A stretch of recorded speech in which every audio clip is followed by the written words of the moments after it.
Bonjour à tous, j'espère que vous allez excellemment bien. On continue avec cette Coupe du Monde de rugby. Aujourd'hui, débrief de Italie-Uruguay. Match qui a eu lieu hier. Alors, je voulais le faire le débrief dans la soirée. Le problème, c'est que le site de Rugby World Cup n'était pas à jour. C'est-à-dire que je voulais avoir les statistiques du match parce que sinon, c'est compliqué. Ça permet d'avoir des informations en plus, surtout que ce match-là est quand même très particulier avec une première mi-temps dominée sur la deuxième partie par l'Uruguay et une deuxième mi-temps qui est dominée par l'Italie complètement. Donc je voulais avoir les statistiques, sauf que il a fallu attendre ce matin pour que les statistiques soient en ligne parce que hier le site de la Coupe du Monde était complètement en panne.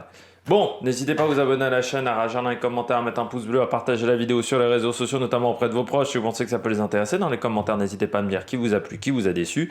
EPS 2.0, c'est sur les plateformes de podcast, Amazon, Deezer, Spotify, Google. TikTok, le débrief juste après l'arrivée des courses de cyclisme. Là, il y en a eu pas mal hier. Et puis, juste après la mi-temps, à la fin des matchs. Également, notamment du match entre la France et la Namibie ce soir au Vélodrome. Pour cette rencontre. Si vous avez les moyens et que vous voulez soutenir mon travail, vous pouvez faire également un super thanks. Italie-Uruguay, right now. Italie-Uruguay. Eh bien, match atypique, comme je disais. Match atypique, alors que dehors il fait un temps catastrophique, je peux vous dire. Par chez moi, on a la même ambiance que si j'avais enregistré hier soir, le même taux de luminosité. Italie-Uruguay, c'était un match particulier parce que le début de match est plutôt maîtrisé par les Italiens. Ils marquent un premier essai assez vite. Et puis après, il y a un énorme trou noir. Même pas au moment de l'égalisation uruguayenne. Après, où pendant 25 minutes, alors ils se prennent 2 cartons jaunes. Vraiment, ils sortent de leur match complet. Et avec des Uruguayens qui se retrouvent à 17-7 à la mi-temps. Et avec des Uruguayens qui ont la baraka. Et là, je me dis, sur la vidéo TikTok, je dis, l'Italie, il faut qu'ils fassent gaffe, parce qu'en plus, les Uruguayens, ils ont la baraka, il y a un drop venu de nulle part, le drop d'Etcheverry, il est venu de nulle part, et là, je me dis, si les Uruguayens, ils ont la chance et qu'ils continuent de jouer leur rugby, défensivement, ça se découvre pas, et on a des joueurs de qualité, je me dis, ça va être compliqué pour les Italiens, ils vont peut-être souffrir en deuxième mi-temps. Heureusement, la deuxième mi-temps n'a rien à voir avec la première, c'est-à-dire que le match change complètement de physionomie, ils reviennent dans le match vraiment, et la deuxième mi-temps est très intéressante de la part des Italiens qui font un excellent match, mais en première mi-temps c'est vraiment très très compliqué, il y a ce trou noir là pendant 20-25 minutes, il va pas falloir faire ça face aux Néo-Zélandais ou face aux Français, parce que sinon ils vont prendre cher. Par contre, s'ils jouent comme en deuxième mi-temps, ils risquent de nous mettre en difficulté comme lors du dernier tournoi à destination. Et du côté de l'Uruguay, toujours une équipe qui est difficile à manœuvrer défensivement. C'est une équipe qui ne se découvre pas tant que ça. Là, on a vu quand même, on a senti physiquement ça craquer, contrairement au match de l'équipe de France. Là, physiquement, ça a été plus compliqué. Les Italiens ont mieux joué que nous aussi en deuxième mi-temps, il faut bien le dire. Et ils ont trouvé les ouvertures, mais match atypique, ce match de Coupe du Monde. On va revenir sur l'arbitrage. Le match n'a pas été bon au niveau arbitrage.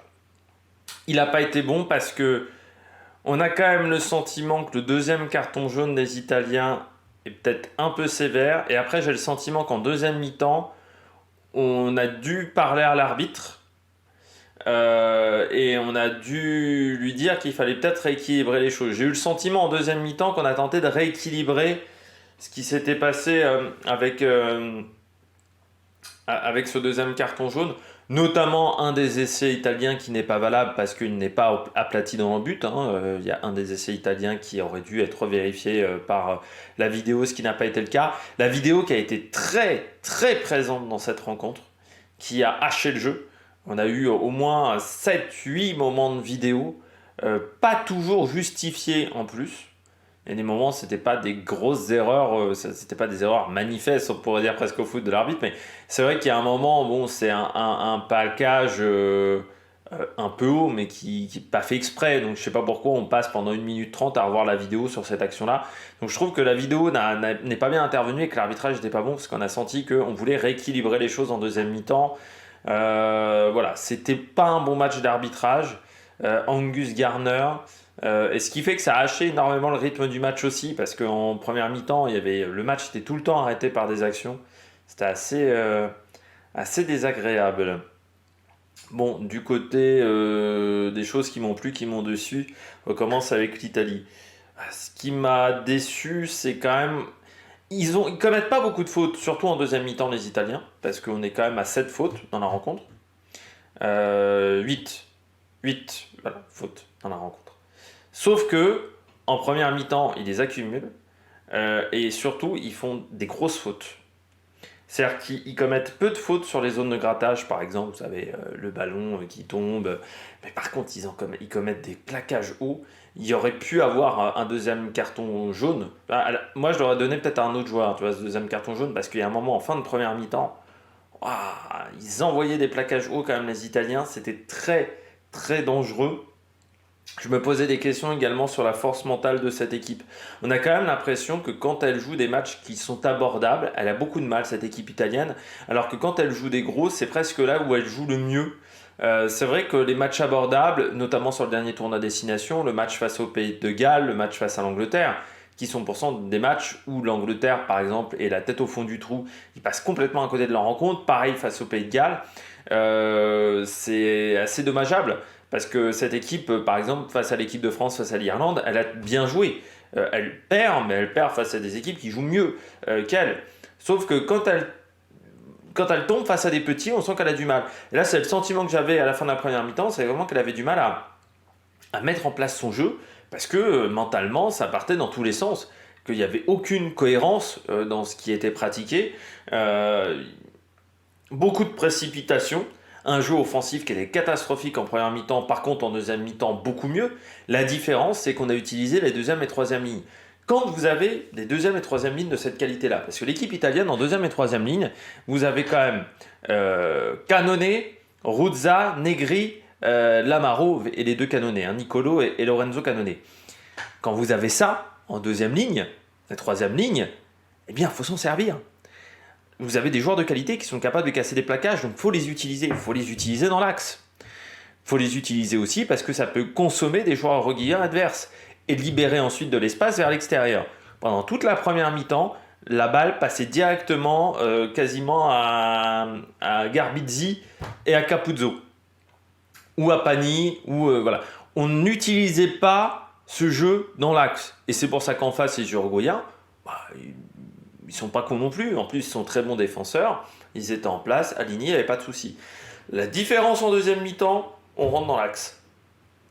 On rentre dans l'axe, on est beaucoup plus percutant dans l'axe. Et à partir de ce moment-là, on fait 2 temps de jeu dans l'axe. On décale des ouvertures vers l'extérieur pour Brex, pour Yonane.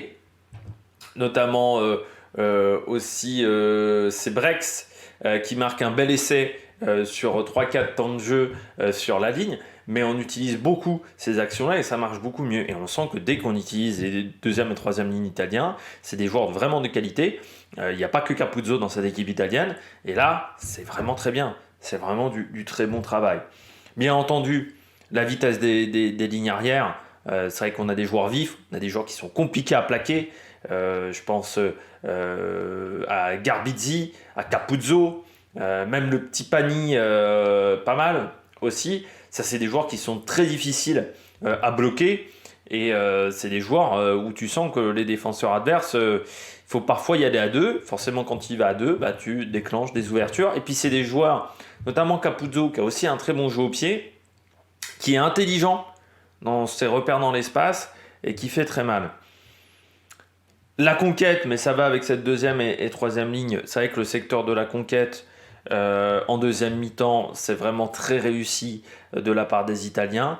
C'est vraiment un secteur où ils sont pas mauvais dans ce domaine-là, même si au niveau des statistiques, ils gagnent pas forcément les mauls, pas forcément. C'est les Uruguayens qui ont gagné plus de mauls et qui ont gagné plus de rucks. Par contre, dès que ça commence à mettre en route, ces Italiens, c'est intéressant. Le jeu au pied qui a plutôt bien marché. Et pourtant, il y avait Tommaso Alan, et vous savez que je ne suis pas un grand fan de Tommaso Alan.